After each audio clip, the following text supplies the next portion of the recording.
যেই কেন্দ্রীয় শহীদ মিনার নির্মাণে ছিল বড় ভূমিকা, কফিনে চেপে সেখানেই ফিরলেন অন্তিম যাত্রায়। শ্রদ্ধা চোখের জলে পেলেন সর্বস্তরের শ্রদ্ধা। স্মরণ করা হলো ভাষা আন্দোলন থেকে শুরু করে জ্ঞানের চর্চায় তার অবদানের কথাও। তার চলে যাওয়ার ভেতর দিয়ে একটা অনন্য প্রতিভাকে আমরা হারালাম। আমি আশা করব তার জীবনের দৃষ্টান্ত অনুসরণ করে বাংলার যে বিপ্লবী তরুণ সমাজ আগামী দিনে কেবল বুদ্ধিভিত্তিক কাজে নয়, আমাদের বিপ্লবী সংগ্রামের কাজে তারা উদ্বুদ্ধ হয়ে এগিয়ে আসবেন। আহমদ রফিকের কাছে রবীন্দ্রনাথ ছিলেন এমন এক জায়গা, ওনার সমস্ত কিছু, ওনার ব্যথা, ওনার কষ্ট, ওনার একাকিত্ব, এমনকি ওনার প্রেরণাও ছিলেন রবীন্দ্রনাথ।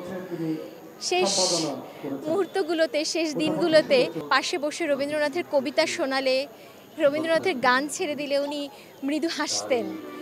লিখেছেন শতাধিক বই, 21 পদক, বাংলা একাডেমি পুরস্কার সহ ভূষিত নানা সম্মানে। তবে রাষ্ট্রীয় সম্মাননা না পাওয়ায় আক্ষেপ ছিল কারো কারো কণ্ঠে। বলে ডাক্তার আহমদ রফিকের যে প্রাপ্য সম্মান, সেইটা রাষ্ট্রীয়ভাবে দেওয়ার ক্ষেত্রে যদি কোনো ঘাটতি থাকে সেটা দুঃখজনক। চিন্তার পার্থক্য থাকতে পারে, কিন্তু এইভাবে অভিনিবেশ নিয়ে, নিষ্ঠা নিয়ে সংগ্রামে যে দেখিয়ে যাওয়া এবং এই দীর্ঘ জীবন ধরে দেখিয়ে যাওয়া ভবিষ্যৎ প্রজন্মের জন্য একটা অনুকরণীয় জায়গা। বাংলা একাডেমি পুরস্কার 21 পদক পেয়েছেন ঠিকই, কিন্তু এখনো স্বাধীনতা পদক তিনি পাননি। আমি সরকারের কাছে অনুরোধ করব যে তাকে যেন স্বাধীনতা পদকটি দেওয়া হয়। আর গত তার এই 96 বছরের জীবনে শাসকদের কোনো অনুকম্পা তিনি লাভ করার চেষ্টা করেননি। কোনো পুরস্কার, কোনো স্বীকৃতি তার বিশ্বাসকে, তার যে কমিটমেন্ট, সেই কমিটমেন্ট থেকে তাকে বিচ্যুত করতে পারেনি। তিনি অসাধারণ অমায়িক মানুষ ছিলেন। ব্যক্তি জীবনে আহমদ রফিক ছিলেন নিঃসন্তান। স্ত্রীকে হারান 2 দশক আগে। দেশেও তেমন কেউ নেই, তাই যুক্তরাষ্ট্র থেকে বিদায় জানালেন ভাগ্নে হুমায়ুন কবির।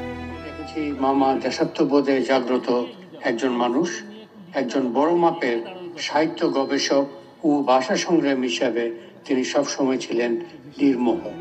96 বছর বয়সে রাজধানীর বারডেম হাসপাতালে বৃহস্পতিবার চলে যান না ফেরার দেশে।